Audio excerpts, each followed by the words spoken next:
Dear student, कैसे हैं आप सभी। उम्मीद है अच्छे होंगे, मस्त होंगे, स्वस्थ होंगे। यूपीएसआई और यूपीपी या फिर अन्य एग्ज़ामों के लिए हिंदी की प्रैक्टिस सेट की क्लास लेकर के हम फिर हाजिर हैं। हालांकि पहली क्लास हिंदी की हम लोग भाषा और व्याकरण से शुरू किए थे, जिसमें टेक्निकल ख़राबी की वजह से 1 महीने के बाद फिर से क्लास आपकी हो रही है। हिंदी में पूछे जाने वाले भाषा और व्याकरण से जो प्रश्न होते हैं उसमें से 35 प्रश्नों की यह सीरीज बनाई गई है, जिसमें से चुने हुए प्रश्नों को छांट करके रखा गया है। तो क्लास अच्छी लगेगी तो शेयर करिएगा, सब्सक्राइब करिएगा और उम्मीद है कि आप पढ़ाई भी करिएगा। चलिए बिना देर किए सेशन की शुरुआत करते हैं। पहला प्रश्न है, हिंदी की उपभाषाएं कितनी हैं? 2 हैं, 3 हैं, 4 हैं, 5 हैं। तो राइट आंसर इसका है 5 है। हिंदी की 5 उपभाषाएं होती हैं, जिसमें पश्चिमी हिंदी,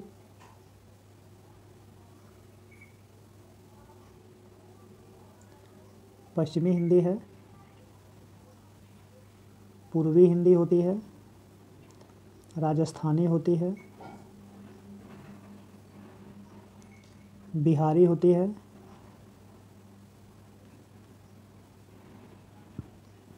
और पहाड़ी होती है। हिंदी की 5 उपभाषाएं हैं, जिसमें पश्चिमी हिंदी, पूर्वी हिंदी, राजस्थानी, बिहारी और पहाड़ी हैं। तो राइट आंसर होगा डी 5। चलिए नेक्स्ट प्रश्न।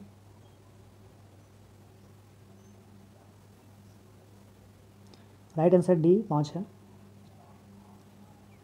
नेक्स्ट प्रश्न, हिंदी अपने किस बोली का मानक रूप है? अवधी का, खड़ी बोली का, ब्रजभाषा का, राजस्थानी का। तो ध्यान देंगे, हिंदी खड़ी बोली का मानक रूप होती है। राइट आंसर खड़ी बोली। हिंदी खड़ी बोली का मानक रूप होती है। खड़ी बोली से ही हिंदी की उत्पत्ति है। राइट आंसर खड़ी बोली। नेक्स्ट प्रश्न,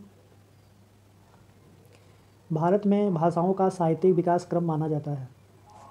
भारत में भाषाएं साहित्य के अनुसार से किस प्रकार से प्रचलित हुई हैं, वही क्रम हमें बताना है।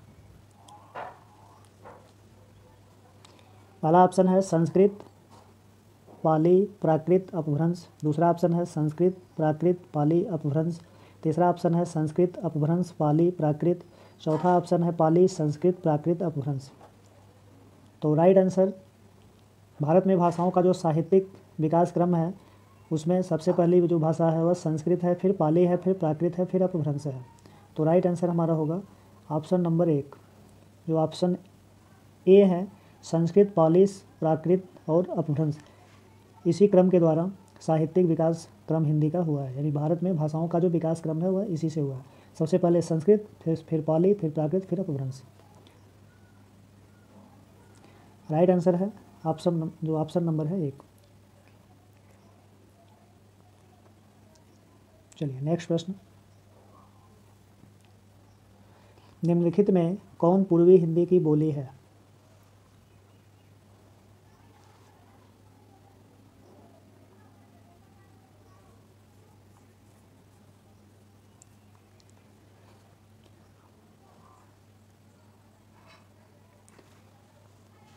तो ध्यान देंगे, इसमें ये प्रश्न मिस प्रिंट है। प्रश्न होना चाहिए, निम्नलिखित में कौन पूर्वी हिंदी की बोली नहीं है? कौन पूर्वी हिंदी की बोली नहीं है? इसमें जो ब्रज भाषा है वह पूर्वी हिंदी की बोली नहीं है। जो ब्रज है यह पूर्वी हिंदी की बोली नहीं है। बाकी ये तीनों जो ऑप्शन है यह तीनों पूर्वी हिंदी की बोली हैं। तो प्रश्न हमारा ऐसे था, निम्नलिखित में पूर्वी हिंदी की बोली नहीं है, तो कौन नहीं है? ब्रज। ब्रज पूर्वी हिंदी की बोली नहीं है। राइट जो ऑप्शन हमारा है यह ब्रज है। ब्रज पूर्वी हिंदी की बोली नहीं है। बाकी अवधी, बघेली, छत्तीसगढ़ी यह पूर्वी हिंदी की बोली होती है। अगला प्रश्न, निम्नलिखित में कौन एक भाषा है? निम्नलिखित में कौन एक भाषा है? मेवाती, पाली, मारवाड़ी, बुंदेली। तो ध्यान देंगे, पाली जो होती है यह एक भाषा है, बाकी इनमें से कोई भी भाषा नहीं है। निम्नलिखित में कौन एक भाषा है? तो पाली एक भाषा होती है। राइट आंसर पाली। मेवाती, मारवाड़ी, बुंदेली यह कोई भाषा नहीं है। पाली जो होती है वह भाषा होती है। तो राइट आंसर हमारा है पाली। अगला प्रश्न है, निम्नलिखित में किसने मैथिली में रचना की है? निम्नलिखित में किसने मैथिली में रचना की है? जयदेव, विद्यापति, सूरदास, बिहारी। तो मैथिली में रचना करने वाले विद्यापति हैं। मैथिली में जिनकी रचनाएं हैं वह विद्यापति जी हैं। जयदेव, सूरदास और बिहारी, इनकी रचनाएं मैथिली में नहीं है। तो राइट आंसर विद्यापति। मैथिली में किनकी रचनाएं हैं? विद्यापति की। अगला प्रश्न, हिंदी दिवस किस दिन मनाया जाता है? मोस्ट इम्पॉर्टेंट प्रश्न हिंदुस्तानियों के लिए यानी हम भारतीयों के लिए यह बहुत इंपॉर्टेंट प्रश्न है। हिंदी दिवस किस दिन मनाया जाता है? तो याद रखेंगे, हिंदी दिवस 14 सितंबर को मनाया जाता है। 14 सितंबर हिंदी दिवस होता है। राइट आंसर हमारा है 14 सितंबर। हिंदी दिवस 14 सितंबर को मनाया जाता है। अगला प्रश्न, मेवाती हिंदी किस उपभाषा वर्ग से संबंधित है? मेवाती हिंदी किस उपभाषा वर्ग से संबंधित है? जो मेवाती होती है कोई भाषा नहीं है, यह उपभाषा के अंतर्गत आती है और यह बिहारी से संबंधित है नहीं, पहाड़ी से संबंधित है नहीं, पश्चिमी हिंदी से संबंधित है नहीं। मेवाती हिंदी राजस्थानी भाषा की उपभाषा है। जो मेवाती हिंदी है यह राजस्थानी भाषा की उपभाषा होती है। Right answer Rajasthani. मेवाती उपभाषा राजस्थानी भाषा की उपभाषा है। Right answer Rajasthani, D Rajasthani. अगला प्रश्न है, बिहार हिंदी के अंतर्गत कौन सी बोली नहीं आती? तो यह बिहारी हिंदी है। बिहारी हिंदी के अंतर्गत कौन सी बोली नहीं आती?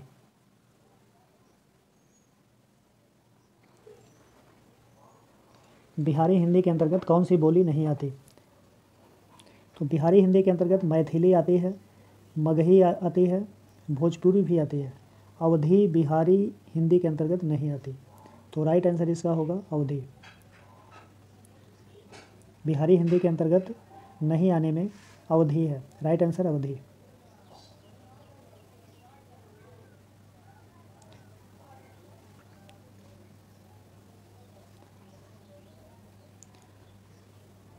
दसवां प्रश्न, निम्न में कौन सत्य है? इसमें सत्य कथन हमें बताने हैं। पहला ऑप्शन है हिंदी भारत की राष्ट्रभाषा तथा राजभाषा दोनों है। दूसरा ऑप्शन है तमिलनाडु की राजकीय भाषा हिंदी है। नहीं। तीसरा ऑप्शन है इंडोनेशिया की आधी आबादी हिंदी बोलती है। ये भी नहीं। चौथा ऑप्शन है अवधी बिहार की दक्षिणी जिलों में बोली जाती है। ये भी नहीं। हिंदी जो है भारत की राष्ट्रभाषा तथा राजभाषा दोनों है। पहला ऑप्शन राइट आंसर है। हिंदी भारत की राष्ट्रभाषा भी है और राजभाषा भी है। तो right answer A, option A जो है यह राइट आंसर है।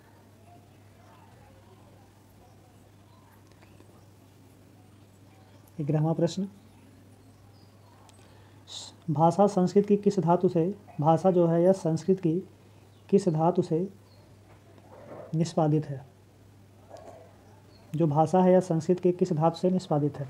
भाग नहीं, भाग नहीं, भस नहीं। भाषा की उत्पत्ति संस्कृत के भास धातु से हुई है। राइट आंसर है भास। राइट आंसर भास। पहला ऑप्शन सही है।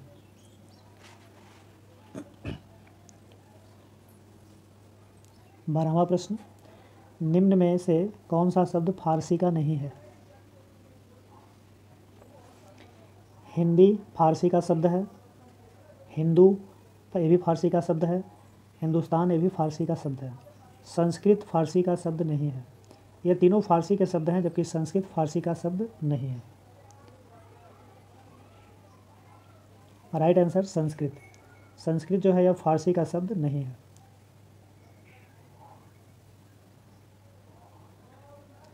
अगला प्रश्न, निम्न में से किस आधुनिक आर्य भाषा नहीं माना जाता? निम्न में से किसे आधुनिक आर्य भाषा नहीं माना जाता? ये प्रश्न है, निम्न में से किसे आधुनिक आर्य भाषा नहीं माना जाता? हिंदी आधुनिक आर्य भाषा है, गुजराती भी आधुनिक आर्य भाषा है, मराठी भी आधुनिक आर्य भाषा है। अपभ्रंश जो है यह भाषाओं का संग्रहण है, यानी अपभ्रंश जो है यह आधुनिक आर्य भाषा नहीं है। तो राइट आंसर है अपभ्रंश। अपभ्रंश आधुनिक आर्य भाषा नहीं है।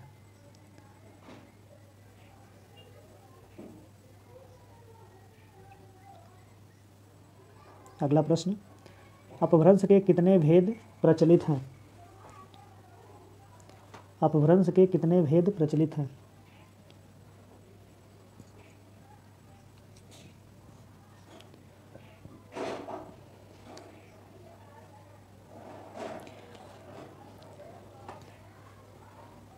अलग अलग मतों के अनुसार से अपभ्रंश के कई भेद प्रचलित हैं, लेकिन मुख्यतः अपभ्रंश के 3 भेद प्रचलित हैं। राइट आंसर यहाँ पे 3 भेद प्रचलित हैं। और ये जो तीनों भेद हैं, इनमें पहला भेद है नागर, दूसरा है उपनागर और तीसरा है ब्राचड़।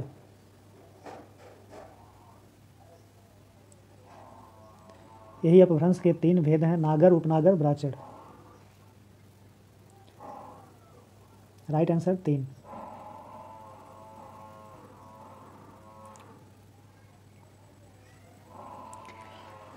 पंद्रहवां प्रश्न, पाली को कहा जाता है?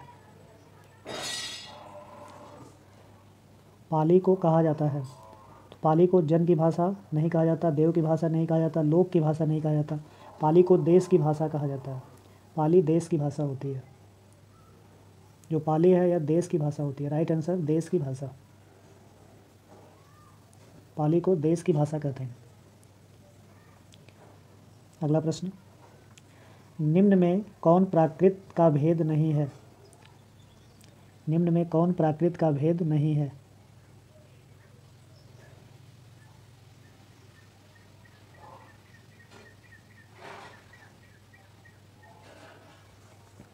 सौरसैनी यह प्राकृत का भेद है। अर्धमागधी ये भी प्राकृत का भेद है। पैसाची ये भी प्राकृत का भेद है। जो कोसली है यह प्राकृत का भेद नहीं है। कोसली प्राकृत का भेद नहीं होता है। प्राकृत का भेद नहीं है, कोसली प्राकृत का भेद नहीं है। Right answer Kosli. C for cat, Kosli. Right answer Kosli. Kosli जो है प्राकृत का भेद नहीं है। नेक्स्ट प्रश्न, व्याकरण दर्पण किसकी रचना है? व्याकरण दर्पण किसकी रचना है? शिवपूजन सहाय, किशोरीदास वाजपेयी, रामचंद्र शुक्ल, श्याम सुंदर दास। तो व्याकरण दर्पण शिवपूजन सहाय की रचना है। Right answer Shivpujan Sahay. व्याकरण दर्पण शिवपूजन सहाय की रचना है। व्याकरण दर्पण शिवपूजन सहाय की रचना है। तो right answer A for apple, Shivpujan Sahay. Vyakaran Darpan Shivpujan सहाय। 18वां प्रश्न, हिंदी शब्द का प्रयोग सर्वप्रथम किस भाषा की रचना में हुआ? हिंदी शब्द का प्रयोग सर्वप्रथम किस भाषा की रचना में हुआ? संस्कृत, पाली, प्राकृत, फारसी। तो हिंदी शब्द का प्रयोग सर्वप्रथम फारसी भाषा में हुआ था। अमीर खुसरो ने हिंदी को हिंदवी भी कहा था। तो राइट आंसर इसका होगा फारसी। हिंदी शब्द का प्रयोग सर्वप्रथम फारसी भाषा में हुआ था। राइट आंसर है फारसी।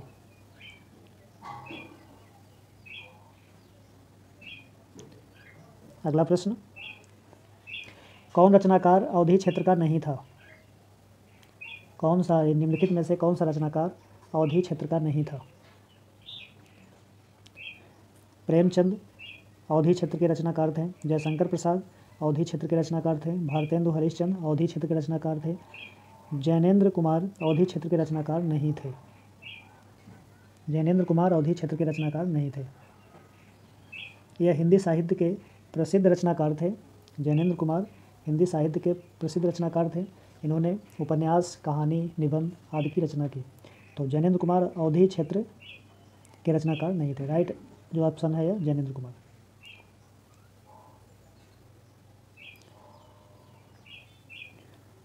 डी ऑप्शन सही, जैनेंद्र कुमार अवधी क्षेत्र के रचनाकार नहीं थे। अगला प्रश्न, तुलसीदास की रचना रामचरितमानस किस बोली की साहित्यिक रचना है? मगही की रचना है, मैथिली की रचना है, नहीं ब्रज की रचना है, नहीं तुलसीदास की रचना रामचरितमानस अवधी की रचना है। राइट आंसर अवधी। रामचरितमानस अवधी की रचना है, यह अवधी बोली में की गई रचना है।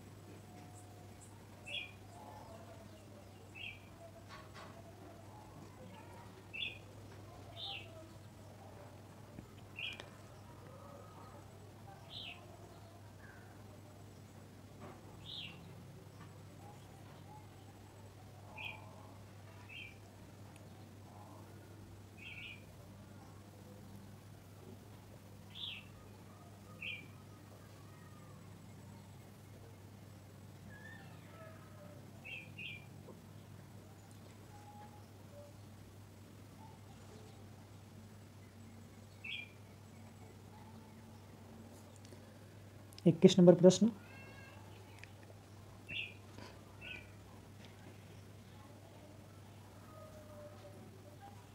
भाषा व साधन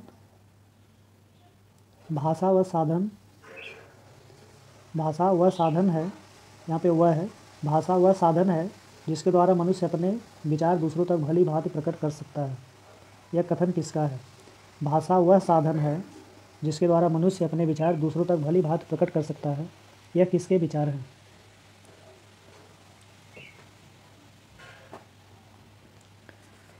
महावीर प्रसाद के नहीं, रामचंद्र शुक्ल के नहीं, किशोरी लाल वाजपेयी के भी नहीं।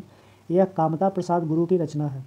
कामता प्रसाद गुरु द्वारा यह वक्तव्य दिया गया कि भाषा वह साधन है जिसके द्वारा मनुष्य अपने विचार दूसरों तक भली भांति प्रकट कर सकता है। कामता प्रसाद गुरु। राइट आंसर कामता प्रसाद गुरु। नेक्स्ट प्रश्न,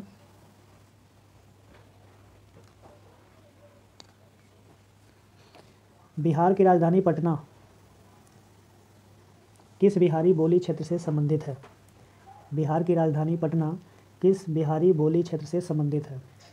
तो बिहार की राजधानी पटना जो होती है, यानी बिहार की राजधानी जो पटना है, यह मगही बोली से संबंधित है। बिहार की राजधानी जो पटना है वह बिहारी बोली में मगही से संबंधित है। Right answer Magahi. मैथिली, भोजपुरी और अंगिका नहीं। Right answer Magahi. जो पटना है यह मगही बोली से संबंधित है। अगला प्रश्न, जो भाषा देश की जनता की जागृति से जुड़कर व्यापकता ग्रहण करती है वह है? जो भाषा देश की जनता की जागृति से जुड़ करके व्यापकता ग्रहण करती है वह है। तो जो भी भाषा देश की जनता की जागृति से जुड़ करके रहती है उस भाषा को राष्ट्रभाषा कहते हैं। उसी राष्ट्रभाषा के सहारे एक दूसरे से जुड़ करके एक दूसरे लोगों में व्यापकता फैलती है। तो राइट आंसर है राष्ट्रभाषा। एक दूसरे से जुड़ करके जनता अगर व्यापकता फैला रही है तो उसे राष्ट्रभाषा कहेंगे, वह भाषा राष्ट्रभाषा होगी। राइट आंसर राष्ट्रभाषा। राइट आंसर है राष्ट्रभाषा। नेक्स्ट प्रश्न, किस रचनाकार ने हिंदी को हिंदवी कहा? अमीर खुसरो। अमीर खुसरो ने हिंदी को हिंदवी कहा। अमीर खुसरो द्वारा हिंदी को हिंदवी कहा गया था। Right answer C for cat, Amir Khusro. Hindi को हिंदवी कहने वाले अमीर खुसरो। अगला प्रश्न, इनमें से कौन पूर्वी हिंदी की बोली नहीं है? अवधी, Kannauji, Bagheli, Chhattisgarhi.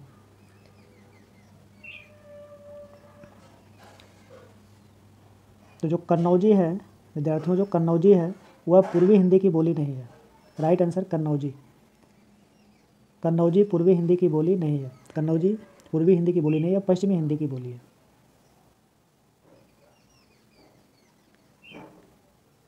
Right answer Kannauji.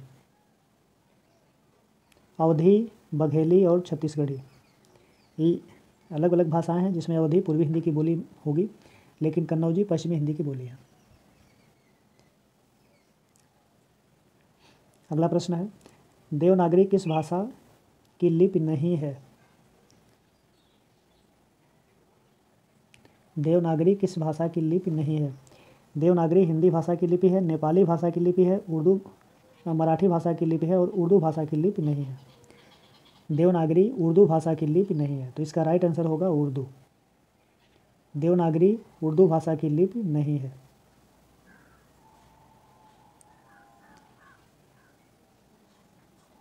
Next प्रश्न, निम्नलिखित में से तमिल भाषा की लिपि कौन सी है? निम्नलिखित में से तमिल भाषा की लिपि कौन सी है? देवनागरी तमिल भाषा की लिपि नहीं है, रोमन तमिल भाषा की लिपि नहीं है, नास्तलिक तमिल भाषा की लिपि नहीं है, द्रविड़ तमिल भाषा की लिपि है। तमिल भाषा की लिपि द्रविड़ है, राइट आंसर द्रविड़। तमिल भाषा की लिपि द्रविड़। नेक्स्ट प्रश्न, निम्नलिखित में से कौन हिंदी की उपभाषा नहीं है? पश्चिमी, पूर्वी, पहाड़ी, दक्षिणी।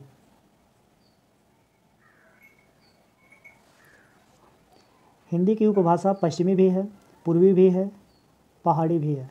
दक्षिणी हिंदी की उपभाषा नहीं है। जो दक्षिणी है वह हिंदी की उपभाषा नहीं है, राइट आंसर दक्षिणी। पश्चिमी हिंदी की उपभाषा है, पूर्वी भी हिंदी की उपभाषा है, पहाड़ी भी हिंदी की उपभाषा है, दक्षिणी हिंदी की उपभाषा नहीं है। अगला प्रश्न, भाषा का वह रूप जिसका प्रयोग सामान्य जनता अपने समूह या घरों में करती है। भाषा का वह रूप जिसका प्रयोग सामान्य जनता अपने समूहों या घरों में करती है उसे कहते हैं परिनिष्ठित भाषा, क्षेत्रीय बोली, राजभाषा, राजकीय भाषा। तो विद्यार्थियों, अपने घर में प्रयोग करने वाली भाषा या अपने समूहों में जो प्रयोग करते हैं हम भाषा, वह भाषा हमारी क्षेत्रीय बोली होती है। राइट आंसर क्षेत्रीय बोली। हम अपने घरों में या फिर अपने लोगों में समूहों में जो भाषा बोलते हैं वह हमारी क्षेत्रीय बोली होती है। राइट आंसर क्षेत्रीय बोली।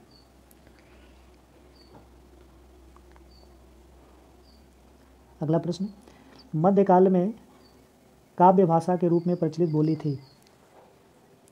मध्यकाल में काव्य भाषा के रूप में प्रचलित बोली थी राजस्थानी, मगही, ब्रजभाषा, बघेली। तो मध्यकाल में काव्य भाषा के रूप में प्रचलित भाषा ब्रजभाषा थी। राजस्थानी भी नहीं थी, मगही भी नहीं थी, बघेली भी नहीं थी। मध्यकाल की बात की जाए तो काव्य भाषा के रूप में सर्वाधिक प्रचलित जो बोली थी वह ब्रजभाषा थी। Right answer Brajbhasha.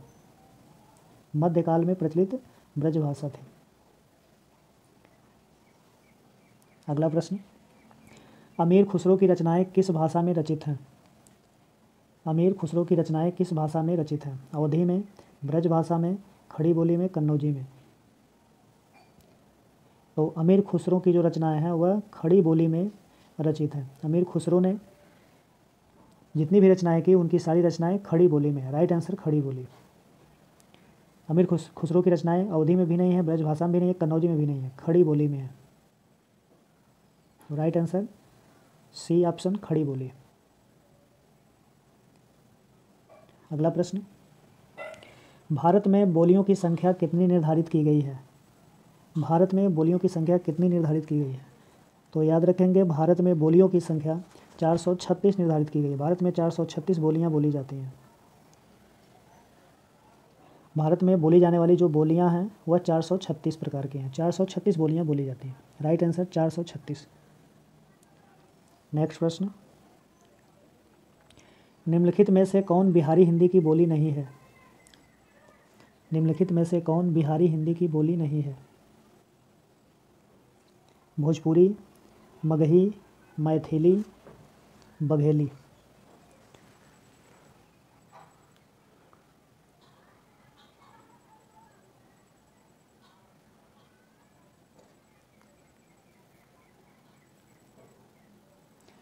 निम्नलिखित में से कौन बिहारी हिंदी की बोली नहीं है? मैथिली, भोजपुरी, मगही, मैथिली, बघेली।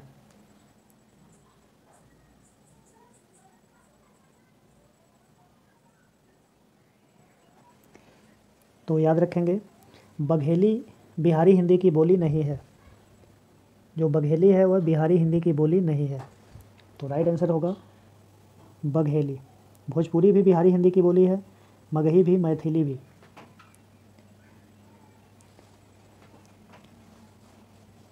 लेकिन बघेली जो है वह बिहारी हिंदी की बोली नहीं है। Right answer Bagheli.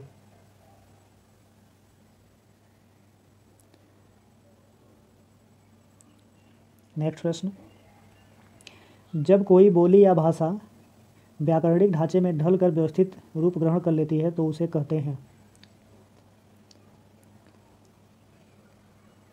क्षेत्रीय भाषा, परिनिष्ठित भाषा, राजभाषा, राष्ट्रभाषा। तो जब कोई बोली या भाषा व्याकरणिक ढांचे में ढलकर व्यवस्थित रूप ग्रहण कर लेती है तो उसे कहते हैं, उसे परिनिष्ठित भाषा कहते हैं।